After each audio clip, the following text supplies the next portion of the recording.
मित्रों, कुरुक्षेत्र युद्ध आरंभ होने से पूर्व हस्तिनापुर के राजमहल में दीपों की पंक्तियां जल रही थीं। स्वर्ण सिंहासन पर धृतराष्ट्र बैठे थे।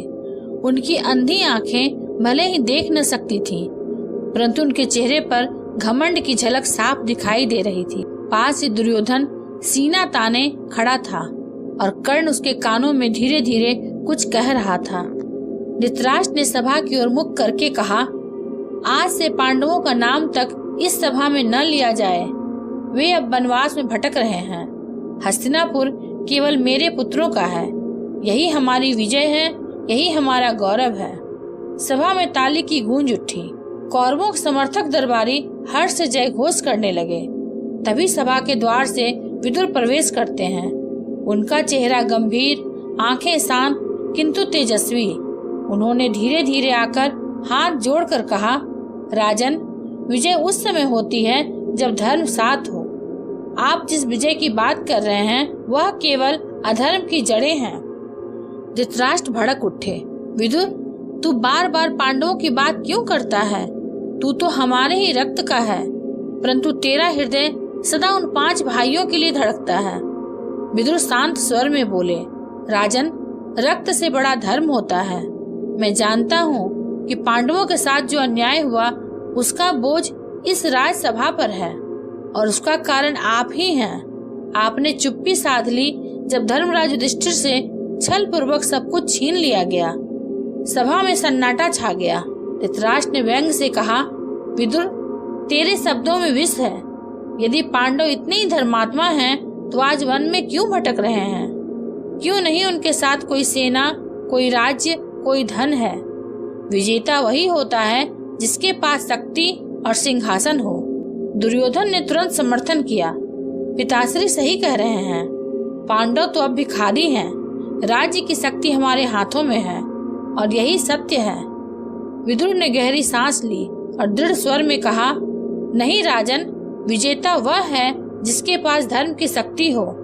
आप सोचते हैं कि पांडव दुर्बल है, परंतु उनके साथ श्री कृष्ण खड़े हैं और जहाँ कृष्ण है वहाँ धर्म है। राजन, क्या आपने कभी सोचा है कि एक स्त्री का अपमान, वह भी सभा के बीच, किस विनाश को जन्म देगा? जिस दिन द्रौपदी की पुकार आकाश में गूंजी थी, उसी दिन से आपके राज्य का पतन निश्चित हो गया। सभा में बैठे भीष्म पितामह और द्रोणाचार्य ने आंखें मूंद ली। वे सत्य जानते थे, परंतु राज्य सत्ता के बंधन उन्हें मौन रखे हुए थे। धृतराष्ट्र के भीतर हलचल मच गई। उन्होंने हाथ से सिंहासन पकड़ लिया। उनके होठ कांपने लगे। क्या सचमुच इतना बड़ा अपराध मुझसे हुआ है? पर मैं तो अंधा हूँ विदुर, मैंने देखा ही क्या? विदुर ने उत्तर दिया, राजन, अंधा वह नहीं जो नेत्रों से देख न सके, अंधा वह है जो धर्म को न देख पाए। आपने धर्म की आंखें बंद कर ली। इसी कारण आपके पुत्रों का भविष्य अंधकारमय है। पूरा राजमहल मौन हो गया। दीपों की लौ भी जैसे थरथरा उठी। दुर्योधन ने क्रोध से विदुर की ओर देखा और बोला, चाचा, आप बार बार हमें श्राप क्यों देते हैं? क्या आप नहीं चाहते कि हस्तिनापुर हम कौरवों के अधीन रहे? विदुर ने शांत स्वर में कहा, मैं श्राप नहीं देता दुर्योधन, मैं केवल सत्य कहता हूँ और सत्य यह है कि तुम्हारा लोभ और क्रोध एक दिन इस राजमहल को राख कर देगा। धृतराष्ट्र का चेहरा पीला पड़ चुका था। उनके हाथ कांप रहे थे। उन्होंने धीमे स्वर में कहा, विदुर, तेरे शब्द मेरे हृदय को भेद रहे हैं। शायद सचमुच मैंने धर्म को खो दिया है। सभा समाप्त हो गई, परंतु उस रात धृतराष्ट्र सो न सके। उनके भीतर घमंड और भय का द्वंद्व चलता रहा। रात का समय था। हस्तिनापुर के महल में दीपक बुझ चुके थे। केवल धृतराष्ट्र के कक्ष में एक दीपक जल रहा था। धृतराष्ट्र बिस्तर पर बैठे बैठे सोच रहे थे, क्या सचमुच मेरा अपराध इतना बड़ा है? क्या मेरे पुत्रों का लोभ भी विनाश लाएगा? विदुर के शब्द क्यों मेरे हृदय को बार बार घायल कर रहे हैं? उनकी सांसें तेज चल रही थीं। तभी धीरे धीरे विदुर कक्ष में प्रवेश करते हैं। विदुर ने झुककर कहा, राजन, क्या आप विश्राम नहीं कर पाए? धृतराष्ट्र ने भारी स्वर में कहा, विदुर, मेरे मन को शांति नहीं मिलती। तुम्हारे शब्द मेरे कानों में गूंज रहे हैं। मैं जानना चाहता हूँ, क्या वास्तव में मेरे ही कारण यह राज्य विनाश की ओर बढ़ रहा है। विदुर पास आकर बैठे और बोले, राजन, सत्य कड़वा होता है, परंतु वही औषधि है। आज मैं आपको वही सत्य सुनाऊंगा। विदुर ने गंभीर स्वर में कहना आरंभ किया, राजन, आपने अपने जीवन में 3 भूलें की। पुत्र मोह में धर्म को त्याग दिया। आप जानते थे कि दुर्योधन अधर्मी है, परंतु आपने उसे रोकने की बजाय प्रोत्साहन दिया। सभा में मौन रहकर अन्याय को सहा। जब द्रौपदी का चीरहरण हो रहा था, उस समय आपका मौन ही सबसे बड़ा अपराध था। धर्मात्मा पांडवों को अपमानित किया। वे आपके ही पुत्र हैं, परंतु आपने उन्हें राज्य से वंचित कर दिया। धृतराष्ट्र की सांसें भारी हो गईं। धृतराष्ट्र ने कांपते स्वर में कहा, विदुर, तू मेरे हृदय को क्यों छलनी करता है? क्या तू नहीं जानता कि मैं अंधा हूँ? मैं क्या कर सकता था? विदुर ने दृढ़ स्वर में कहा, राजन, अंधा वह नहीं जो नेत्रों से न देखे, अंधा वह है जो धर्म को न पहचान सके।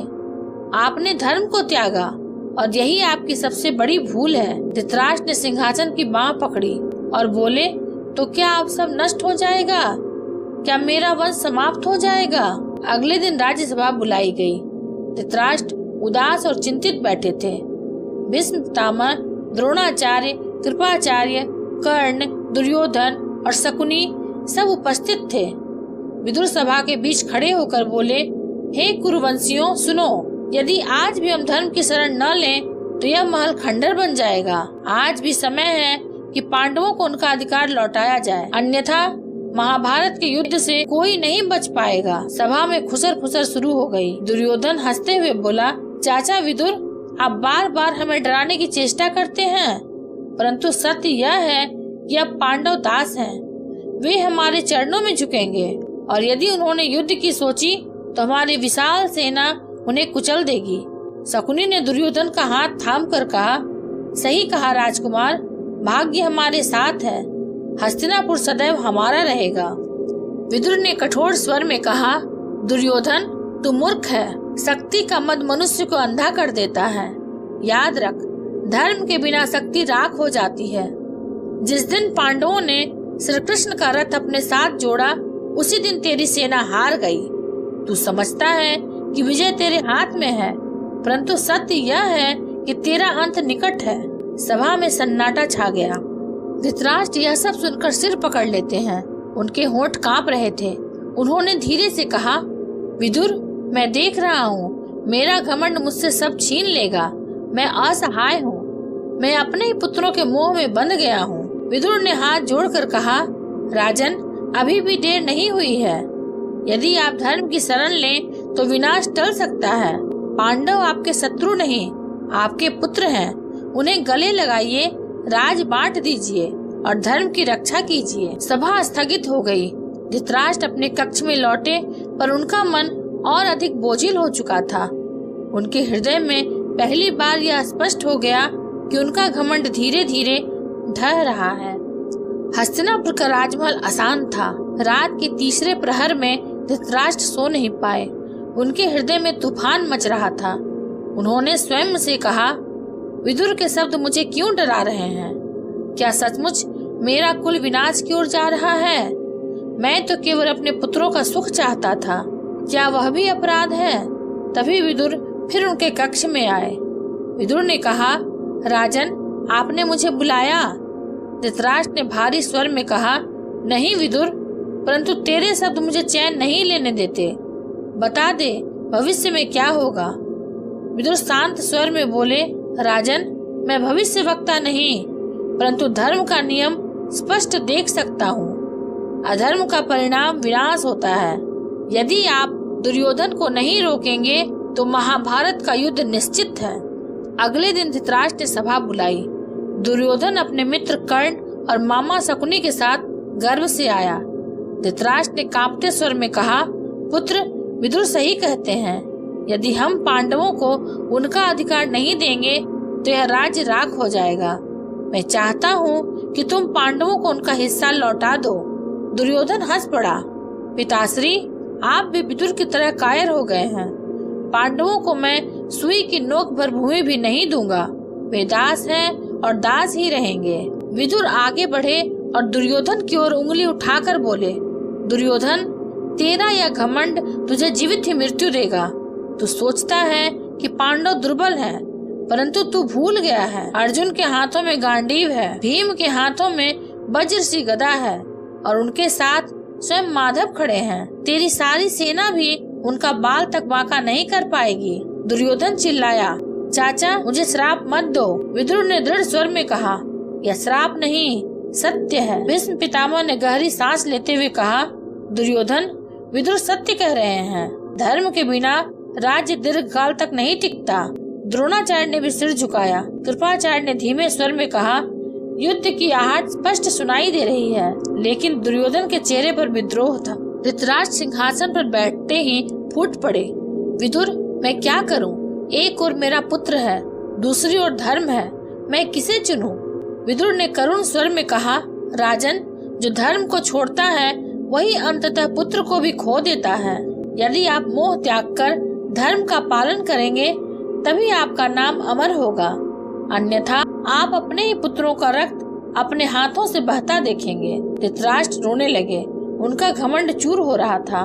विदुर ने सभा के मध्य खड़े होकर घोषणा की, सुन लो कुरुवंशियों, अब समय बहुत कम बचा है। यदि पांडवों को उनका अधिकार नहीं मिला तो कुरुक्षेत्र की भूमि रक्त से लाल होगी। उस युद्ध में भाई भाई को मारेगा, गुरु शिष्य से भिड़ेगा और पिता पुत्र का वध करेगा। और उस युद्ध में हे धृतराष्ट्र, तेरे 100 पुत्रों में से एक भी जीवित नहीं बचेगा। सभा स्तब्ध रह गई। धृतराष्ट्र के आंसू बह निकले। उन्होंने सिर पकड़ लिया और कहा, हे भाग्य, तू इतना निर्दयी क्यों है? मेरा कुल नष्ट हो जाएगा। विदुर ने अंतिम शब्द कहे, राजन, भाग्य निर्दयी नहीं होता, मनुष्य के कर्म ही उसका भाग्य बनाते हैं। आपने अधर्म को चुना है और उसका परिणाम अब कोई नहीं रोक सकता। सभा मौन हो गई। धृतराष्ट्र का घमंड पूरी तरह से डगमगाने लगा था, परंतु उनका मोह अभी भी उन्हें बांधे हुए था। अगर आपको यह वीडियो पसंद आया हो तो इसे लाइक, हाइप और सब्सक्राइब अवश्य करेंगे।